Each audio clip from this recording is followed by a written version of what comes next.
Mes petits photons, bienvenue sur la chaîne Le Brûlant. Aujourd'hui, je vais vous reparler de connecteur MC4. On va voir un peu ensemble comment on sertit un connecteur MC4. Et puis, je vais vous reparler d'un problème que j'ai eu, dont je vous ai parlé dans une vidéo assez courte qui est parue sur ma chaîne. J'ai eu un problème sur un raccord MC4, sur un connecteur MC4 qui est ici. Ce connecteur MC4, eh bien, il s'est mis à chauffer, mais chauffer tellement que le plastique a commencé à fondre. Alors la température de fusion du plastique, c'est environ 180-200 degrés. Donc, ce qui veut dire que ça a chauffé vraiment. Et puis, on va regarder ce qui s'est vraiment passé, pourquoi le connecteur s'est mis à chauffer. Et puis, qu'est-ce qu'il faut faire pour se prémunir de ça, pour éviter l'échauffement des connecteurs. Donc, pour rappel, j'ai une batterie AB1000 ici de chez Zendur avec un SolarFlow 800. Je suis dans ma maison de campagne, alors c'est pour ça que je vous filme avec le téléphone, donc la qualité de la vidéo, elle sera moyenne, mais bon, hein, l'important c'est le contenu. Donc j'ai eu un souci, donc un échauffement. Là, on a deux strings qui arrivent, enfin deux panneaux, puisque c'est un panneau par entrée MPPT, donc c'est pas vraiment un string, c'est un panneau par entrée. Donc j'ai un panneau ici et un panneau ici. Bon, j'ai eu un problème donc de raccord et je vais vous montrer ce qui s'est passé et l'analyse que j'en fais. Donc les panneaux sont dehors, j'ai serti moi-même les connecteurs côté rouge et noir, donc côté rouge et noir ici, vous voyez, marqué PV1, là c'est moi qui ai serti, et puis ces connecteurs, il faut que j'arrête de les appeler des raccords d'ailleurs, parce qu'on n'est pas dans l'hydraulique. Les connecteurs, je les ai achetés sur Amazon, donc la première erreur que j'ai faite, c'est de n'avoir pas voulu acheter des connecteurs Stobli qui étaient un peu plus chers, certes, mais qui sont les leaders numéro 1 mondial en fabrication de connecteurs. Donc, ce que je peux vous dire en premier lieu, c'est de ne pas acheter des connecteurs bas de gamme, à part si c'est pour une petite installation, je sais pas moi, de rien du tout pour... bref, si c'est une installation à pas cher que vous voulez faire et que ça n'a aucun risque, eh bien, prenez des connecteurs sur Amazon de piètre qualité. Mais si, comme moi, vous êtes dans une maison, surtout, ne prenez pas des connecteurs bas de gamme. Puisque je vais vous montrer ce qui s'est passé et je pense avoir mis le doigt sur le problème. Mais avant de voir le problème, comment ça se passe un connecteur MC4? Comment la connexion se fait à l'intérieur? Eh bien, on a une pinuche qu'on appelle une pinuche femelle, et puis on a une pinuche mâle. Alors, c'est inversé sur les connecteurs solaires. Ils ont fait les choses, comment vous dire, il y a rien de facile en fait. Les ingénieurs, des fois, on se demande à quoi ils pensent. Mais bon, c'est comme ça, c'est la vie. Vous voyez, ça, c'est un connecteur femelle. Eh bien, dans les connecteurs femelles dans le solaire, on met des connecteurs mâles. Il n'y a rien de meilleur pour s'embrouiller. Une fois qu'on le sait, qu'on a notre règle dans la tête, ça va. Mais je veux dire, première chose, c'est quand même pas facile ce qu'ils ont fait. Ils ont inversé les choses. Donc on a un connecteur mâle et on a un connecteur femelle. Ça, c'est des pinuches, des pinoches, vous les appelez comme vous voulez. Et en fait, eh bien, quand on vient clipser les deux connecteurs ensemble, mâle et femelle, eh bien, on a papa qui rentre dans maman. Regardez, voilà. Et ça rentre tout seul, voilà. Il n'y a pas de souci.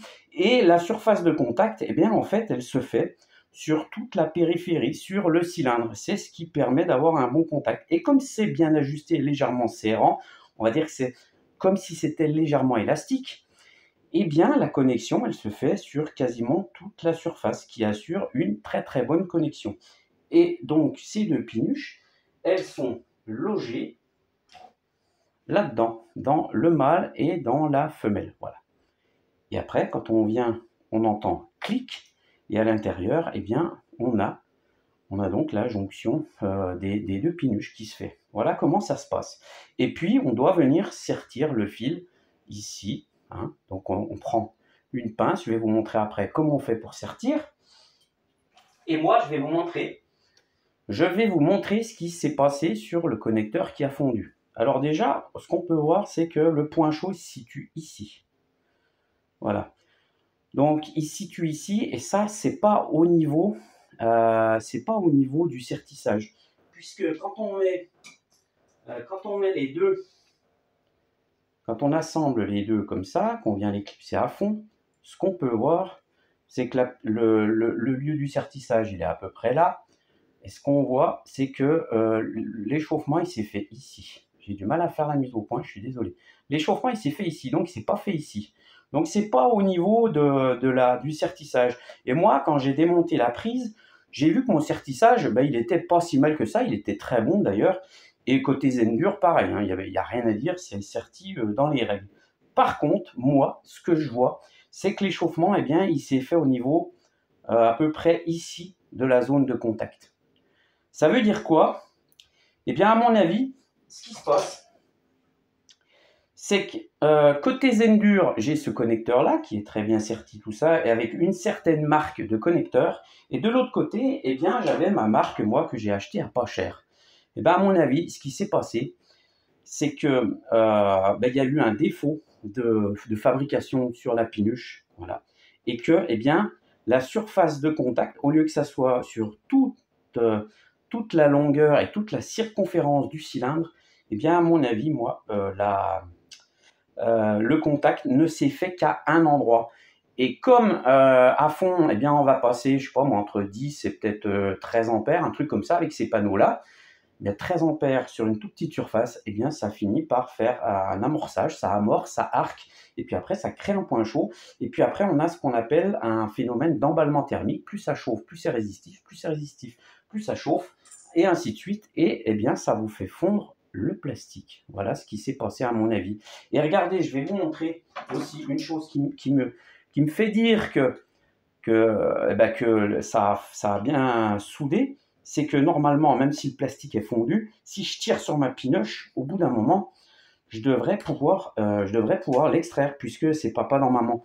Eh bien, elle est complètement coincée à l'intérieur. Alors, il y a peut-être aussi du plastique qui a fondu, mais moi, je pense que je devrais pouvoir l'enlever. Eh bien, non, je ne peux pas, parce que le plastique, il a peut-être fondu, mais normalement, on devrait pouvoir au moins tirer puis enlever ça. Et je pense que les deux pinuches se sont soudées ensemble par l'effet de l'intensité. Au même titre qu'on ferait de la soudure avec un poste à soudure. Voilà.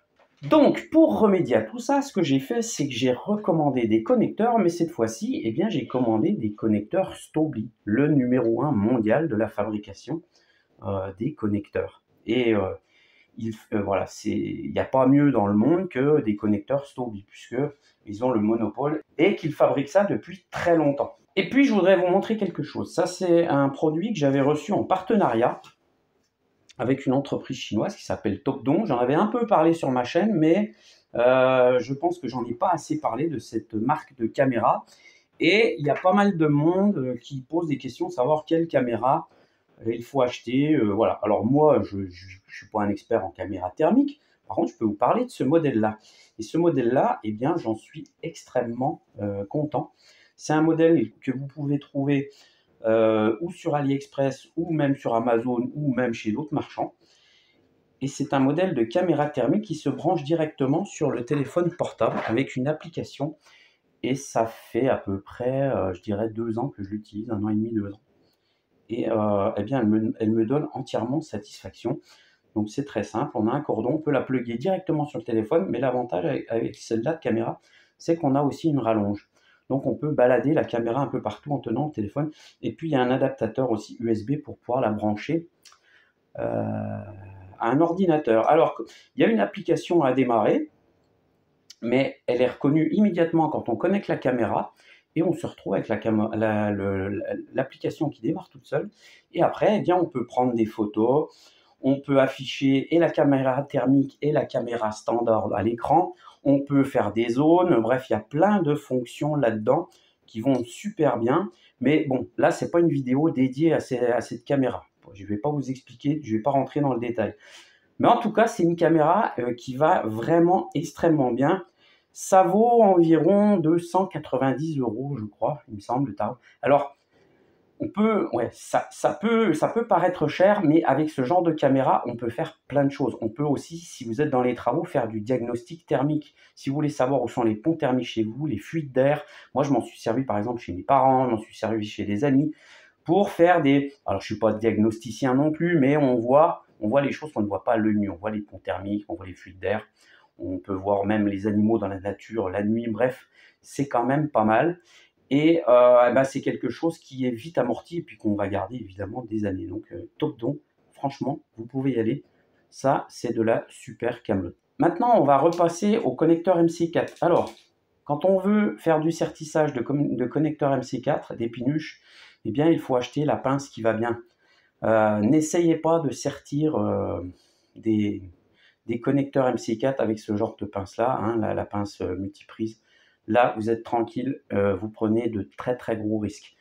Il faut vraiment y aller à la pince à sertir. Ça vaut, c'est pareil, hein, c'est des équipements, peut-être qu'on va investir dedans, mais au bout du compte, on est gagnant. Donc, il faut acheter une pince exprès à sertir les connecteurs MC4. Et celle-là, elle va de 2,5 à 6 mm, puisqu'il y a plusieurs tailles de fils pour le solaire, de câbles pour le solaire. Et quand on a fait un bon sertissage avec la pince, eh bien, on se retrouve avec un sertissage comme celui-là. Je vais essayer de faire la mise au point, c'est pas évident. Voilà, on se retrouve avec ça. Et après, quand c'est bien serti, eh bien, vous pouvez tirer dessus, ça ne bouge pas. Ensuite, ici, on est sur un connecteur mâle. Et ce qu'on va faire maintenant, eh bien, c'est qu'on va monter notre prise.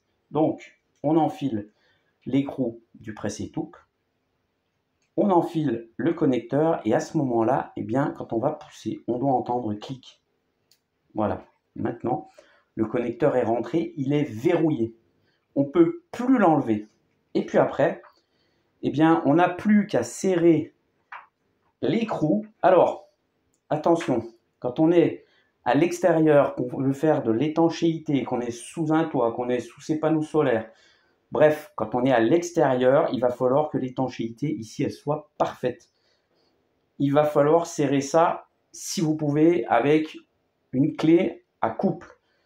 Franchement, ça vaut cher et moi je pense que je suis d'accord qu'un professionnel, il va faire ça, mais si vous n'êtes pas un professionnel, déjà ici, serrez avec la pince, les pinces qui sont données avec les connecteurs MC4, vous savez, les clés bleues, je veux dire, ou alors à la pince, déjà serrez ça, on va dire, je ne sais pas comment le dire, mais pas à fond, et ça sera déjà pas mal. Et puis bien souvent, les connecteurs aussi, essayez de les mettre à l'abri, de ne pas les mettre sous l'eau, enfin, sous la pluie, voilà, vous les cachez, vous faites un câble management, vous faites ça propre, et vous essayez de les mettre le plus possible hors d'eau. Comme ça garantira eh bien, une longévité immense à vos connecteurs. Donc voilà, on vient serrer après le presse-étoupe. On serre. Moi, je suis à l'intérieur là, donc je vais serrer, on va dire, à la main, déjà à la pogne, hein, si vous avez un peu de pogne. Moi, j'en ai un peu, donc voilà, ça va déjà bloquer, serrer. Et puis après, vous pouvez tirer dessus, il n'y a pas de souci. Et de toute façon, comme on est à l'intérieur, il n'y aura pas vraiment de problème. Maintenant, ce que je vais faire, on va sertir l'autre côté. Je vais vous montrer comment on se sert de la pince de sertissage. Donc, je vais serrer ce fil-là. Ici, je vais venir couper le câble. Et comme je suis dans... En fait, je suis dans ma maison de vacances, donc j'ai pas... j'ai pas l'outillage. J'ai été obligé d'acheter une pince pourrie chez Action. Bon, elle fera le taf, mais c'est pas terrible. Alors après, pour le dénudage, il y a plusieurs écoles. Moi, je suis de la vieille école. Vous direz ce que vous voulez. Puis j'ai pas le matos ici. C'est que moi, je fais ça au couteau. Ici, je vais monter une prise mâle. Donc, quand on monte une prise mâle, on doit avoir une pinuche femelle. Donc, il faut que je sertisse une pinuche femelle. Je commence par mettre l'écrou du presse-étoupe. Et ensuite, ce que je vais faire, c'est que je vais engager la pinuche dans la pince. Voilà. Je vérifie qu'on est bien au bout. Voilà. Et ensuite, eh bien, je vais venir engager le fil de la pinuche jusqu'à l'isolant. Et après, eh bien, je serre à fond. Et vous voyez, eh bien, j'ai un sertissage qui est parfait. Et là, vous pouvez y aller. Ça tient. La connexion est bonne. Et on va pouvoir passer de l'intensité là-dedans. Mais vous voyez, ce qui est très important, c'est d'utiliser le bon matériel.